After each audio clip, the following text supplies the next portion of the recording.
Show കഴിഞ്ഞിട്ട് കുറേ പേര് വിളിച്ചിരുന്നു. എല്ലാവർക്കും ഇഷ്ടമായി എന്ന് അറിയിച്ചു. കുട്ടികളൊക്കെ കാണേണ്ട ഒരു മൂവിയാണ്. അവർക്ക് എല്ലാവർക്കും ഒത്തിരി ഇഷ്ടമായി. അവർക്ക് ഭയങ്കര എൻജോയ് ചെയ്ത് കാണാൻ പറ്റി. കുട്ടികളൊക്കെ പോയി കാണേണ്ട ഒരു മൂവിയാണെന്ന് അവർ അറിയിച്ചു. അപ്പോൾ ഞാൻ കാണാൻ പോകുന്നേ ഉള്ളൂ.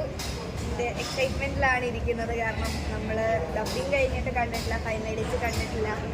ഞാനും ആദ്യമായിട്ടാണ് കല്യാണമരം ഷൂട്ടൊക്കെ കഴിഞ്ഞിട്ട് കാണാൻ പോകുന്നത്.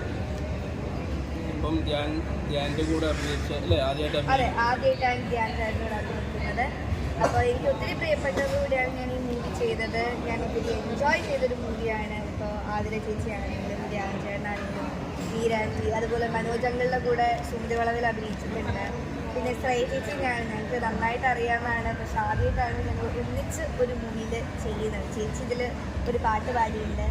അപ്പോൾ ഞങ്ങൾ ഒത്തിരി എൻജോയ് ചെയ്ത് ഒരു മൂവി എല്ലാത്തിലേക്കും എത്തിക്കുമ്പോൾ അതിൻ്റെ സന്തോഷങ്ങളും എക്സൈറ്റ്മെൻറ്റും ഉണ്ട്.